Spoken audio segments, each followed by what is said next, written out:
ઘણા વર્ષો પહેલા એક નાનકડા ગામમાં રહેતો હતો એક ગરીબ ખેડૂત. નામ હતું વીર. વીરનું જીવન ખૂબ જ સાદું હતું, પણ તેનું હૃદય શિવભક્તિથી ભરેલું હતું. દરરોજ સવારે સૂરજ ઉગે તે પહેલા વીર નદીકાંઠે જઈને શિવલિંગ પર બિલીપત્ર, ફૂલ અને નદીનું શુદ્ધ જળ ચઢાવતો. તેની પાસે ન હતું ધન, ન હતું ધામ, પણ હતી અખૂટ શ્રદ્ધા. તે શિવને પોતાના પિતા, મિત્ર અને રક્ષક માનતો. પણ એક દિવસ વીરના જીવનમાં આફત આવી. ગામમાં ભયંકર દુષ્કાળ પડ્યો. ખેતરો સુકાઈ ગયા, નદીનું પાણી ઓછું થવા લાગ્યું અને વીરનું એકમાત્ર દીકરી રાધા ગંભીર બીમારીનો શિકાર બની. ગામના વૈદ્યએ કહ્યું, આ બીમારીની દવા દૂર પર્વતોમાં મળે છે, પણ તેની કિંમત એટલી છે કે તું ક્યારેય નહીં ખરીદી શકે. વીરનું હૃદય તૂટી ગયું.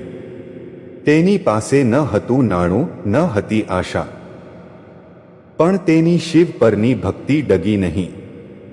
એક રાત્રે વીર શિવ મંદિરમાં ગયો. આંખોમાં આંસુ અને હૃદયમાં શ્રદ્ધા લઈને તેણે શિવલિંગ સમક્ષ પોતાનું માથું ટેકવ્યું. હે મહાદેવ, હું ગરીબ છું, નબળો છું, પણ તમારો ભક્ત છું. મારી દીકરીને બચાવો, મને રસ્તો બતાવો. રાતના નીરવ શાંત વાતાવરણમાં વીરને એક દિવ્ય અવાજ સંભળાયો. હે વીર, તારી ભક્તિ મેં જોઈ. હિમાલયની ગુફામાં જા, ત્યાં તને દવા મળશે. પણ યાદ રાખ, તારું હૃદય શુદ્ધ રાખજે. વીર બીજે દિવસે સવારે નીકળી પડ્યો. હિમાલયના કઠિન રસ્તાઓ, ઠંડી હવાઓ અને ખતરનાક ખડકોની વચ્ચે તે આગળ વધ્યો. રસ્તામાં એક વખત તે ખડક પરથી પડવાનો હતો, પણ તેને લાગ્યું કે અદૃશ્ય હાથે તેને ઊંચકી લીધો. અંતે એક ગુફામાં તેને એક ચમકતી જડીબુટ્ટી દેખાઈ. તેની આસપાસ શિવનો નાદ ગુંજતો હતો, ઓમ નમઃ શિવાય. વીરે તે જડીબુટ્ટી લઈને ગામ પાછો ફર્યો અને રાધાને દવા આપી. થોડા જ દિવસોમાં રાધા સાજી થઈ ગઈ.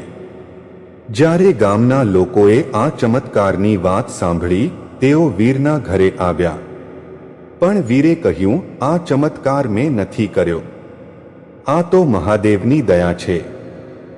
તેમની પાસે ભક્તિનું બળ છે, જે કોઈ પણ આફતને હરી શકે છે. ત્યારથી ગામમાં શિવભક્તિનો પ્રકાશ ફેલાયો અને દરેકના હૃદયમાં શિવનું નામ ગુંજવા લાગ્યું.